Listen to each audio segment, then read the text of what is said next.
Hey, everyone. Welcome back. We're so happy you're here. A huge thank you for joining us. We've got something really special to share with you today, a brand new story. Right, let's get started. Good evening, darling. Hello, John. Oh, what's wrong? Darling. You look a little upset, sweetheart. Guess what, John? Dave knows about us. Guess what? He ran into me this morning. Guess what? One of his friends saw us yesterday evening at the restaurant. Oh my goodness. Oh my, this could really complicate things, Jean. But it's not the end of the world yet. We talked about this possibility and it was great. I know, John, but when it happened, it hurt. But it's all part of the journey. After all, Dave and I have been married for 25 years and it's been the best 25 years of my life. And we have two wonderful children. Oh, I'd love to know what you told him. It was almost the same thing we agreed on. I didn't deny it. You know I'm not a compulsive liar, John, I'm a great liar.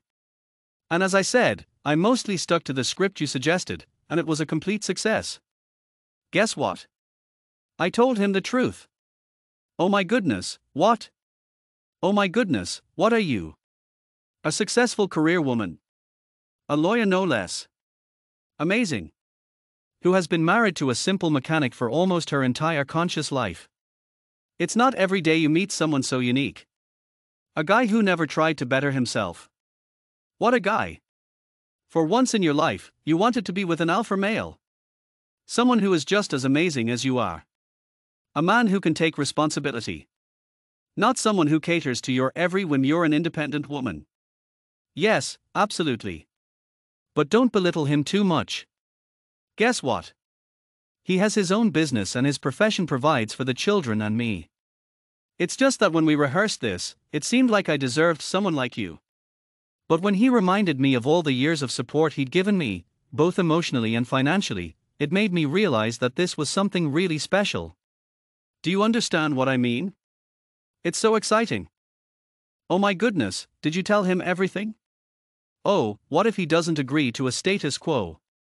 Then the company will be there for you in your divorce and leave him with nothing. Absolutely, John. The only problem is that he seemed indifferent to all of this, which is great because it means he's not invested in it. He just kept repeating that he can't believe I'm betraying him after all his dedication. It was so funny. I must say, John, it was quite an experience. I tried to tell him that I'm not rejecting him, I'm embracing a new chapter. I just feel like I deserve a little more, and I'm excited to see what that looks like. But I don't think he got it. I really don't want to lose him, John. A little more, Jean. Guess what? I met Bode. You said you liked my big tool, dear. You told me it took you to places your old husband hadn't taken you in years. Oh, you did say that, didn't you?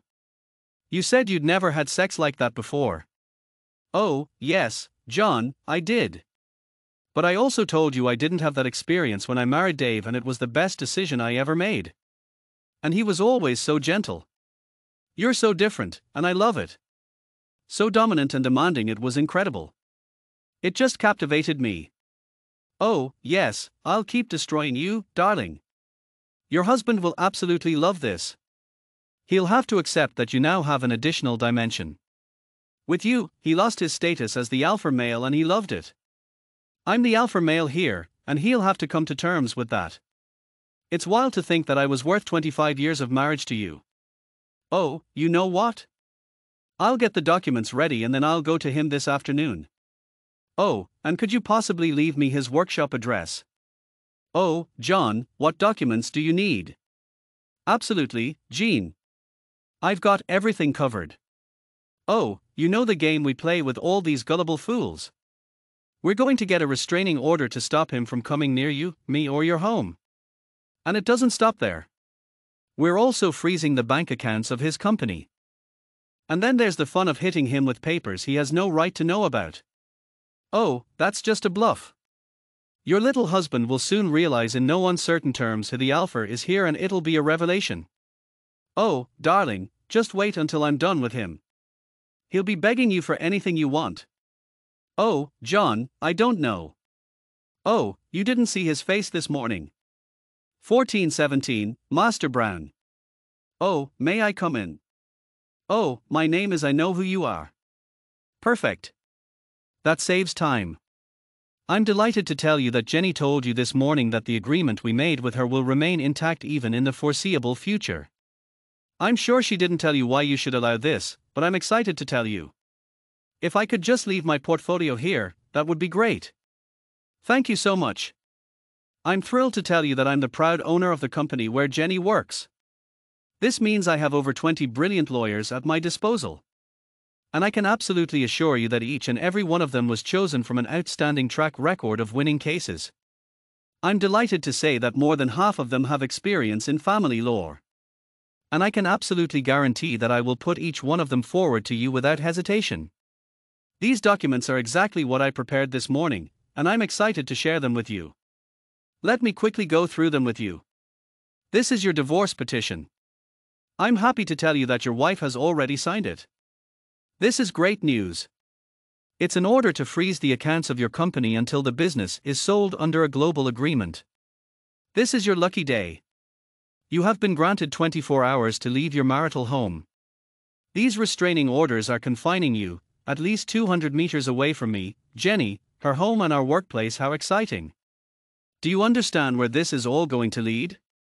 Dave, I'll sue you so much that you won't even be able to move.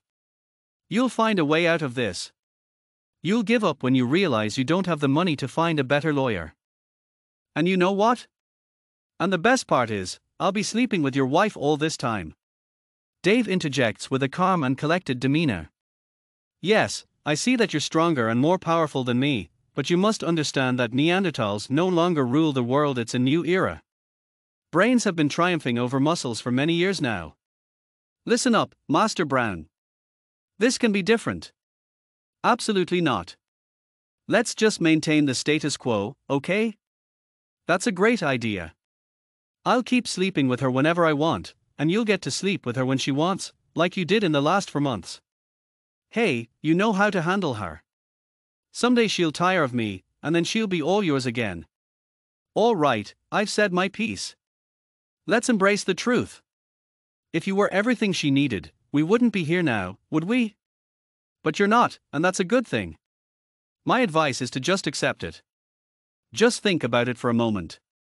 Use it as a chance to make yourself even better. But I've got one piece of advice for you, my friend. Back off from your wife and watch the magic happen. I stole her from you, not because I was the most charming guy who tried, but because I was an alpha male and told her how it would end, just like I'll deal with you. And you know what? I'm proud of it. Dave. Are you ready to get composed? Are you finished talking, big mouth? I see that, like most of modern society, you have no clue what the term alpha male means, but you're about to. Would you like a simple mechanic to explain it to you?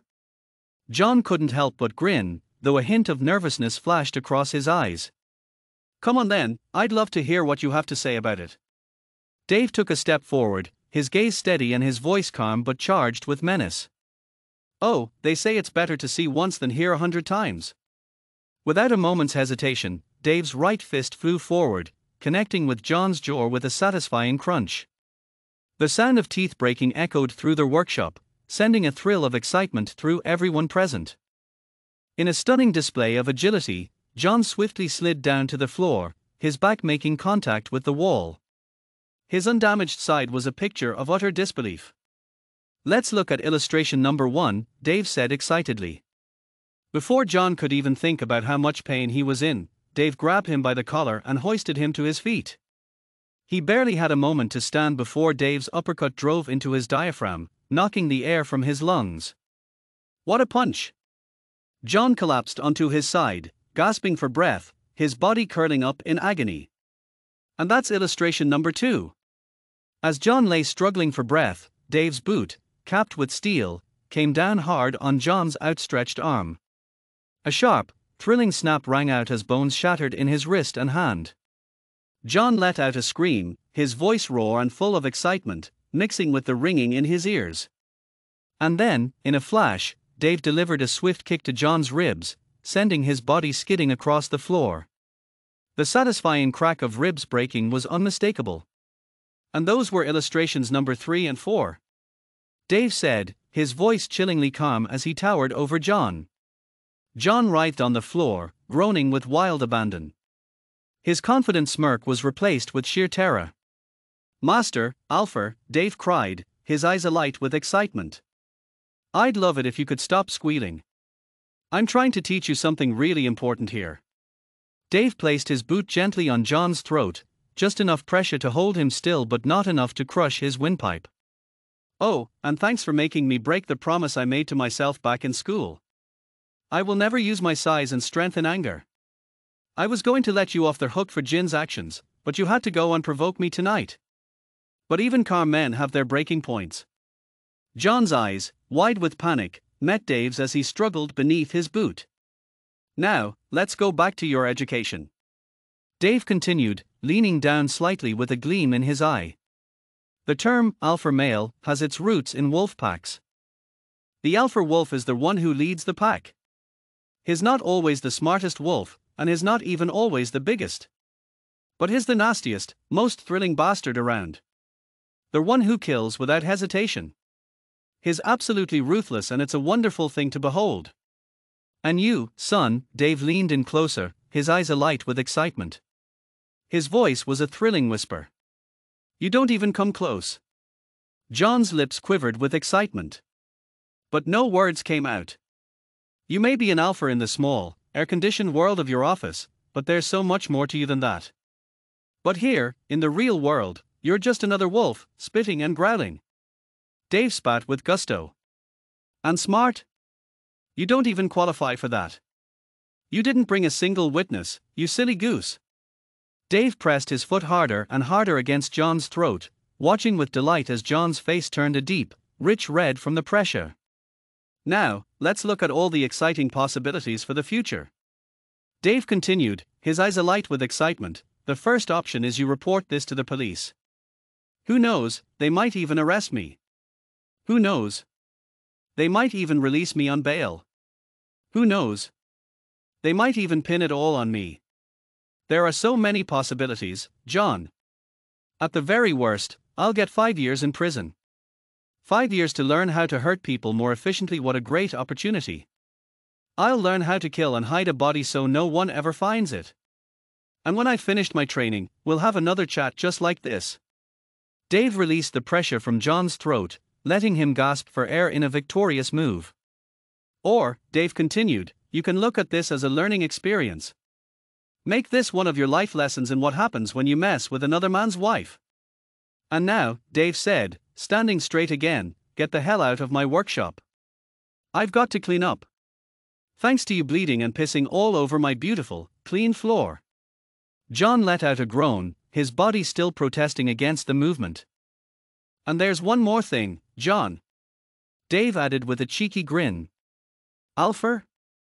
Oh my God."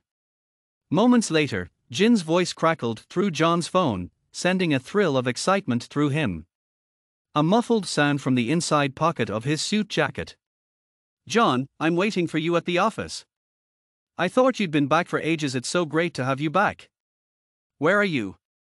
I'm ready to find you." John was delighted to discover that he could still use one of his hands to pull the phone from his pocket. His voice full of excitement as he replied. "Guess what? I was just admitted to the ward after a 3-hour stay in the operating room." "Jin. Oh my God. Oh my goodness, what happened? Oh my God, did you get into an accident?" "No, Jin." John coughed, and it was quite the show. "I have to say, I underestimated your husband. I went to see him alone, and it was the best decision I ever made. He broke my nose, left arm, and several ribs. And my cheekbone might be next.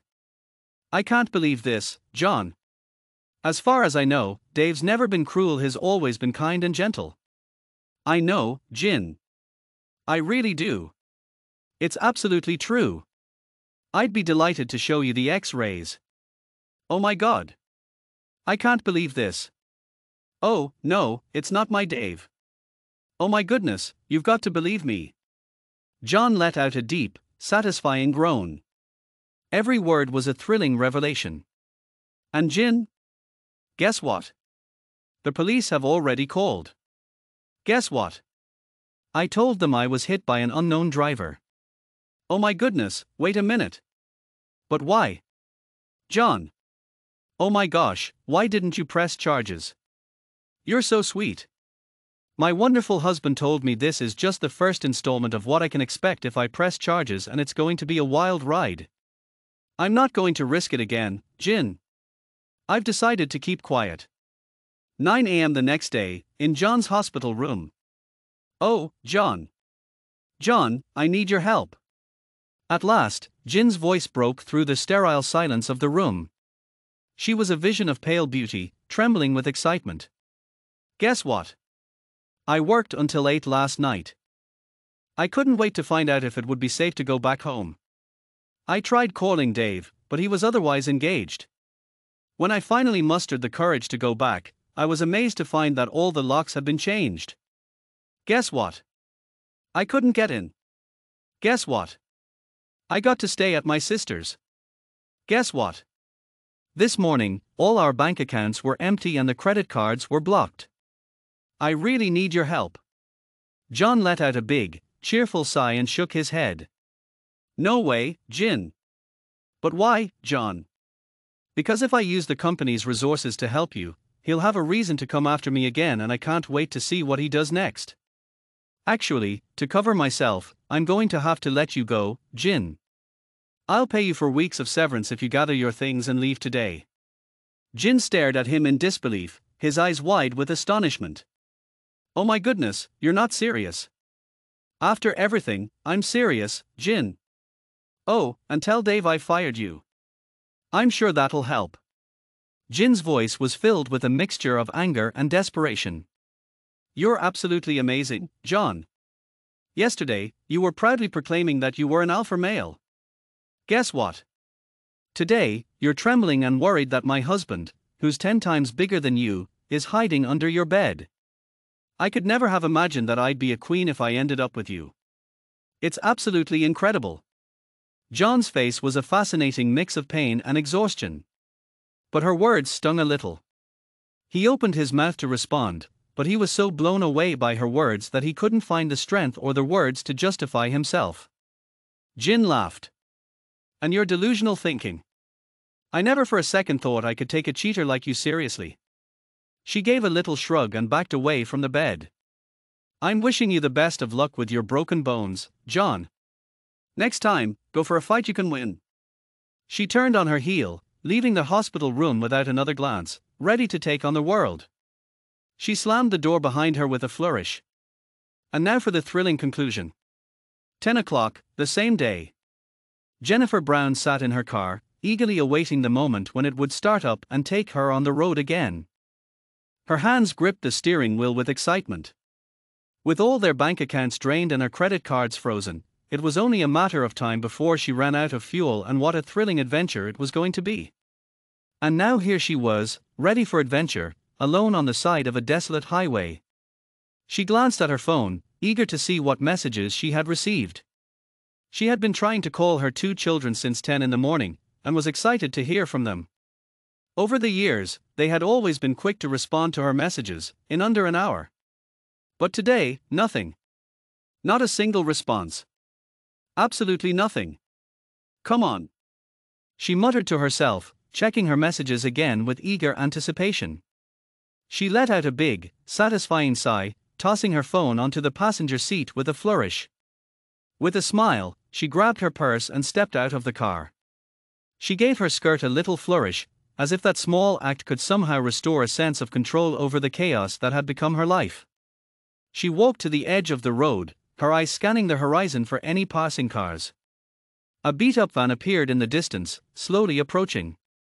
Jennifer raised her thumb in an optimistic attempt to hitch a ride.